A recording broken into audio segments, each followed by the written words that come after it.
Hi, I'm Manny Botticelli, and this is the Storyteller Forecast for Aquarius for May 2017. Go to my website, anniehelpsyou.com, see what's new on my blog. Also, you can check out my free email newsletter where you will get a write-up of the upcoming astrology a month early. So what's going on in the month of May? We've got movement and manifestation to the max.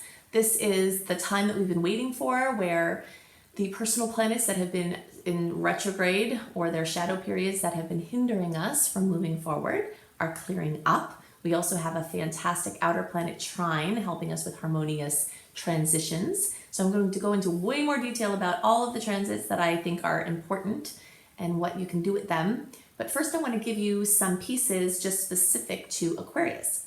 I'm calling the theme of the month for Aquarius, Getting Busy, because the Sun and Mercury, for most of you as well, is highlighting the third house. The third house is the house of Gemini, and we have a lot of energy. Even though the Sun is in Taurus for most of the month, there's a lot of energy in Gemini this month. And Gemini is nothing like Taurus. Taurus is grounded, it's stable. Gemini is busy. It's all over the place. It's in a spiral. It's thinking all the time. It's talking, it's sharing, it's communicating, it's moving physically. So whenever a planet like Mars, which rules our action, our activity, gets into the sign of Gemini as it is, it's going to make us all busy. But there's a specific extra energy about the busyness for Aquarius because the Sun and Mercury, for most of you, and at some point Mercury will be back in there for the rest of you, is in this third house, which rules Gemini. So this is one of the best months in a while for buying new devices, buying a new car, buying a vehicle, any kind of a bike or anything that transports you, upping your mobility, upping your communication in any way. If you are going to make these purchases, try to wait until close to the 9th. Mercury just goes direct on May 3rd, and there's kind of some chaotic energy for several days after that. So the further you get from that transit, the better. And starting May 9th, we have some nice, transits that are lighting up the energy that can give you help in moving forward. We've been waiting all this time for these launches, and this month is a month where you've got amazing opportunities to actually do something in the external realms. We've been talking about doing busy stuff in the backdrop over the previous months, but now's the time to really start doing stuff. Many Aquarius people, you're going to just be very surprised at how busy you are, just all over the place. So there's also a strong focus on the home and family. So Mars, even though it's in the sign of Gemini, which is accentuating this third house energy, it's in the fourth house for all of you. So Mars is the border collie of the zodiac. That's what I call it. I love border collies. I'm looking at one of mine right now. And they're busy. They're really busy. And that's what Mars is like, especially when it's in a sign like Gemini. So you might find yourself, I always describe Mars is the area you find yourself really hot on. You're like, gosh, I'm really focused on this right now. What's wrong with me, man? I just can't, I'm really focused here. And here is the area of home and family. So it could be that you're fixing up your house, you're getting it ready for summer, or for my friends down under for winter, doing stuff with family, having family gatherings, going to see family, having family come. You could be getting your house ready to sell. It's an excellent time for that. It's an excellent time to put your house on the market. It's an excellent time to buy a house. Once you get clear of the 6th and after is better if you can help it. But so it's just very home and family oriented. So you'll find that there's a lot of energy there. So for the early degree placements, you're going to have the full moon. The full moon happens on May 10th, and that's at 20 degrees of Scorpio. And the full moon brings fullness, completion, fruition to these areas of life. And I'll talk about the sign of Scorpio and what that can bring later, but now I want to talk about the house because this is specific to Aquarius. So the early degree placement, so meaning the first 10 days or so of the sign, or the first 10 degrees if you're watching for your rising sign, you're going to have this fullness, this completion, this drama, this excitement, this ending, this culmination in your house of work, career, life purpose. And so it could be a big work event. It could be that you're getting recognition for something. It could be that your boss gets fired and now that's different, or your partner does, or some people might lose their job from this, something that reaches a fullness in the work sector, or perhaps you decide to quit. If you have been wanting to leave your work, this is actually the first month in a long time that it's really clear to make a big decision like that. So you could find that there's something that happens at work from this full moon and that you're like, oh dear, it's time. So that could be for all of you, but really it's closer to the earlier degrees that energy is focused. For the rest of you, the full moon is going to be in the ninth house. And the ninth house brings this energy of learning and teaching and traveling and long distance travel, different countries, different cultures, different languages, religion, spirituality, so a church related thing or a teaching related thing could reach its culmination. Sometimes I see when people have a full moon in the ninth house that they have a little test to their faith. So you could have a test to your faith, but do know that this is, when we're talking about a full moon, it can be very intense. But in absence of it being an eclipse, which this is not an eclipse, it usually is the kind of thing that blows over, unless it's locking into something else in your chart that makes it more long term. This is a shorter term cycle. So the stresses that come are usually just as quick to fade. So don't fear this, just know that if you are tested, you have a chance for your resolve, your faith in the spiritual creatrix to be even stronger. Or you could have a powerful spiritual experience from this. So these are the things that I see that are most up for focus specifically for Aquarius this month. Now I want to talk at length about the specific dates, the specific transits. I want to get into much more detail about this beautiful trine between Saturn and Uranus, which this series that started at the end of last year and is going to the end of this year won't happen again until 2047. So that's a really major opportunity for harmonious transitions. So I want to talk about all of that now. So I'm calling the theme of the month of May for all signs, movement and manifestation to the max. This is the month that we have been waiting for through all of the retrograde cycles that started at the end of 2016. So there are definitely going to be major opportunities for the launches, for the trips, for the action, for the activity, for the big decisions. And we have some really amazing transits that line up with this clearing of the retrogrades. So I'll just go in order about the notable dates and the transits on those dates. Do know that when you sign up for my free email newsletter on my website, anniehelpsyou.com, I do a general write-up for the month ahead so that you have a lot of the points that I talk about written down, and it's easier to refer to for your planning purposes, so you can check that out too. So on May 3rd, this is the day that Mercury goes direct, and Mercury goes direct at 24 degrees of Aries. So if you have any planets close to there, of course, you'll be affected more than others or in aspect to them to that degree. But everyone will likely experience more chaos around the days that Mercury goes direct. So it would be a false idea to think, oh, today Mercury is direct, now today or tomorrow I will go and do all these things and make all these decisions and try to get all this stuff done. You'll feel it when you pay attention that the energies are very chaotic the days before and the days after a planet goes retrograde, or the days before or the days after it goes direct. So I'd say give it a few days, several days after the 3rd, before you start taking action. I know your little horsey's chomping at the bit, waiting through 5 months of retrograde energies to try to do things, but do wait just a little longer. On May 9th, we've got the first day that I consider really, really good to start doing some things. You have to feel in to see if your launches or things like that would be good on this day, but I like a little bit later in the month because the shadow energies start to clear more. But this is certainly a day when the sun in Taurus makes a trine to Pluto in Capricorn, where you have tremendous power aligning with your desires. So you could, just feel into it. This could be a day to do some of the things on your list. On May 10th, we have the full moon at 20 degrees of Scorpio, and at the same time we have a Uranus and Mercury conjunction.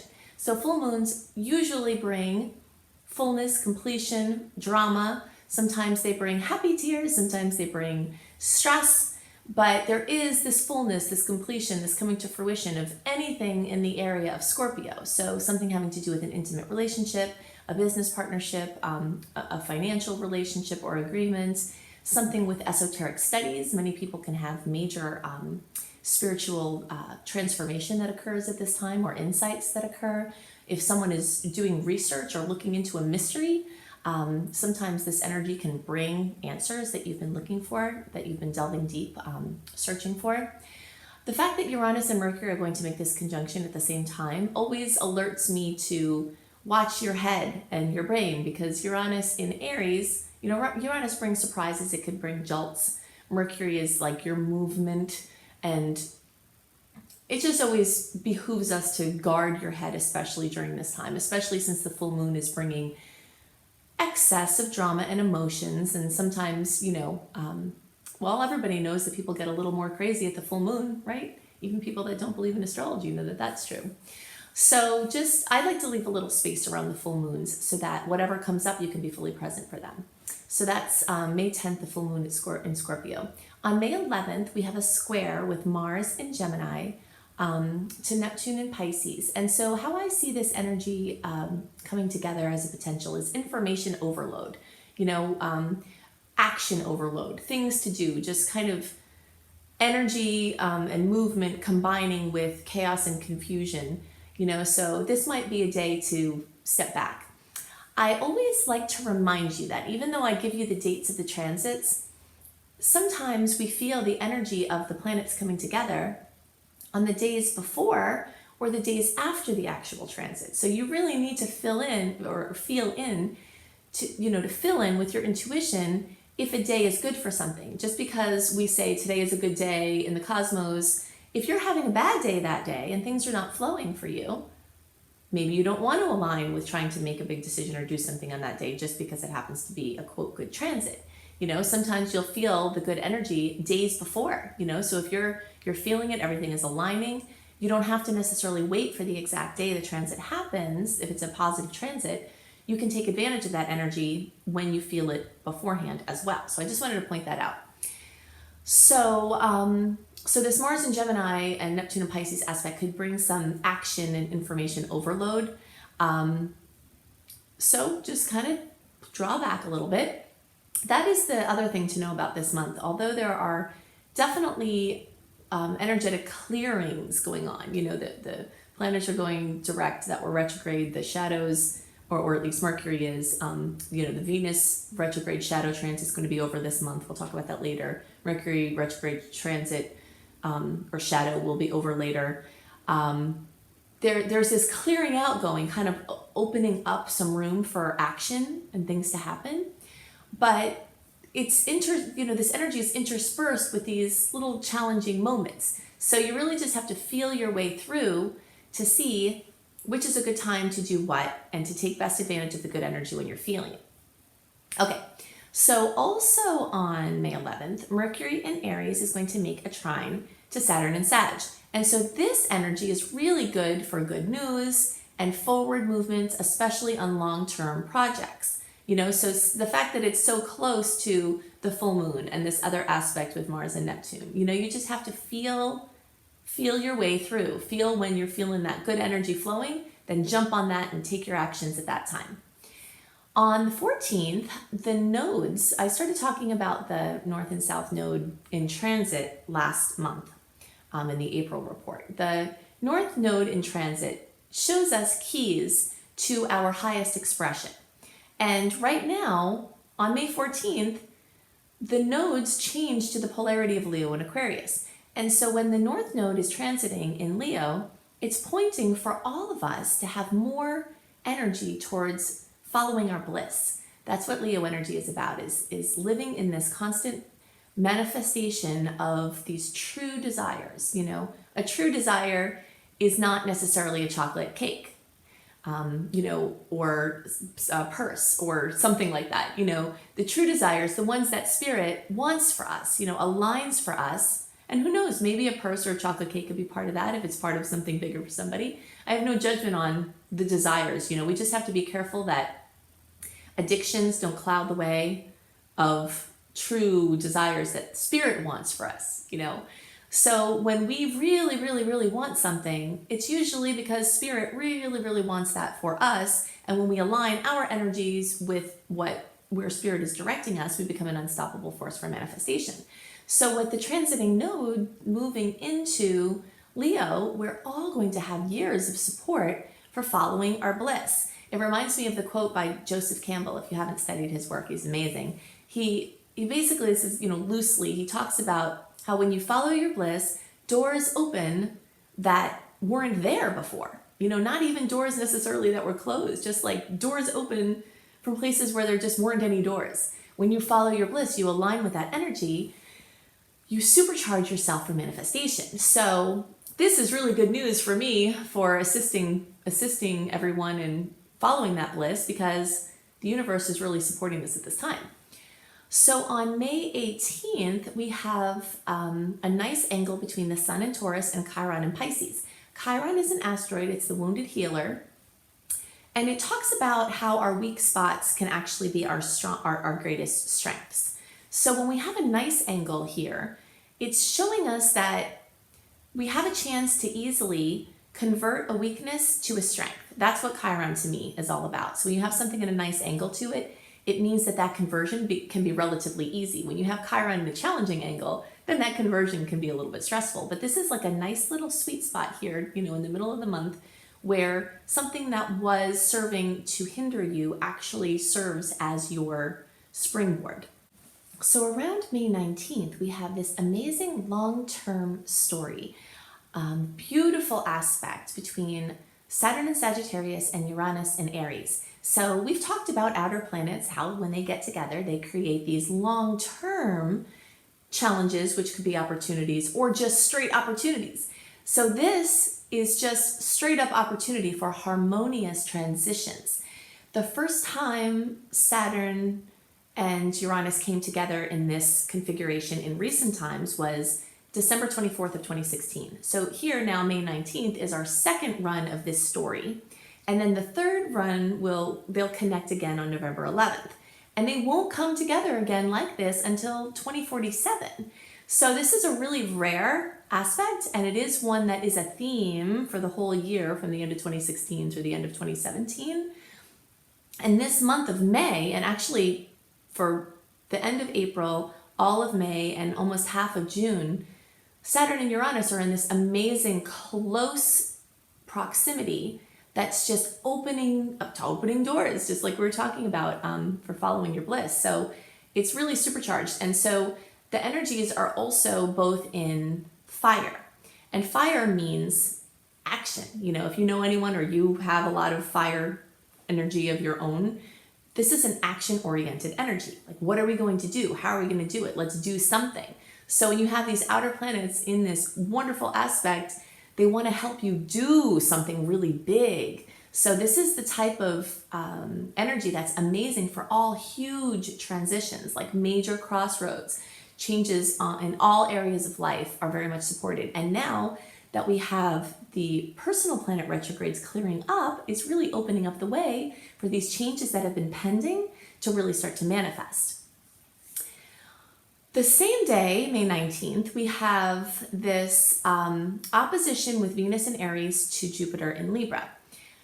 This is the opposition that I worry least about in general, because Venus and Jupiter are the two benefics, the nice planets basically of the zodiac. So when they get together, even in an ornery angle, it's not as much of a challenge or an issue as oppositions with other planets are, because they kind of like each other, So I could see two main possible manifestations from this. Of course, there are unlimited manifestations, but one could be overindulgence in fun. So just excess of fun, spending, partying, whatever.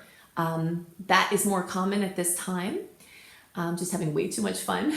And the other way I can see this happening is a burnout from balancing me and we. Like, you could be getting in a really good groove with tending to your own things and tending to your stuff with relationship, because Aries and Libra are this, this polarity of me and we. So you could just be burnt out from balancing me and we, and that could be how it manifests. And this same day on May 19th is when the Venus shadow period from the retrograde passes completely. So ever since April 15th, when Venus went direct, we've been in this shadow period where even though it was moving forward, it was kind of still getting back to full strength. So now on this day, it's back at full strength, and we're not going to have to work with this for, a long time till the end of 2018, as far as the Venus retrograde goes. On May 21st, the Mercury shadow clears. So in that time between, the first few days after Mercury goes direct, so May 3rd, after that, I'm saying like May 9th is a good time to start, pushing some things forward. From May 9th until the 21st, you're still having a little bit of shadow stuff to deal with, but it doesn't mean you can't get some stuff done. But now, as of the 21st, you have this completely open period from personal planets retrograde or their shadow periods until July 24th. So make the most of your taking action, doing things, going places, making decisions, moving forward. Then on May 25th, we have the new moon at almost 5 degrees of Gemini. New moons always bring new opportunities, and the more you make your wishes in alignment with the energy of the sign, the more the universe can help them come true. So you get 10 new moon wishes. You can check out my blog called Making Powerful New Moon in Gemini Wishes, or you can just go to anniehelpsyou.com, click on blog, and then put a search for New Moon in Gemini, and you'll find it. So you can see the types of things that are Gemini related that you can wish for that help to push your wishes even further. That new moon is also squaring Pluto. So there could be some challenges with people, authority figures, or unknown pieces, or some sort of forces that seem to be working against you. This is one of those examples this month, as I was saying, there's like all these energies moving forward, but they're like little hindrances, little obstacles in the way. So if you're feeling a little bit of a pushback, then just honor the flow and just wait until you're feeling the flow move forward again, instead of pushing against it. On May 28th through the 29th, Mars in Gemini is going to be opposing Saturn in Sagittarius.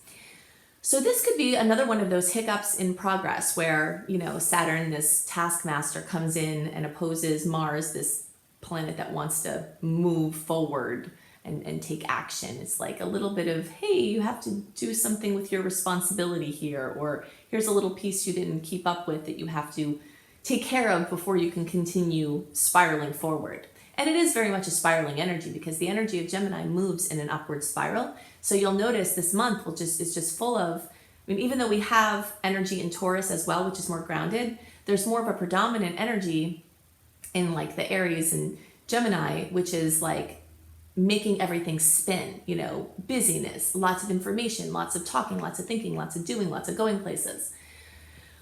So then on May 30th, Mars and Gemini will make a nice angle to Uranus, and this is a really great day to put a brilliant plan in action. Uranus rules taking chances, taking risks, doing something forward thinking, and Mars again rules action. So when they come together in a nice angle, this gives really good support for taking a brilliant idea and putting it into action.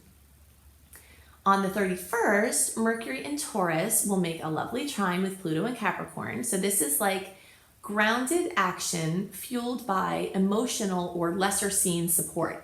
Pluto is stuff in the backdrop. It could be spiritual, mystical stuff. It could be a person or an entity with money that is supporting you, but it's something that is positively expressing or positively supporting your expression at this time.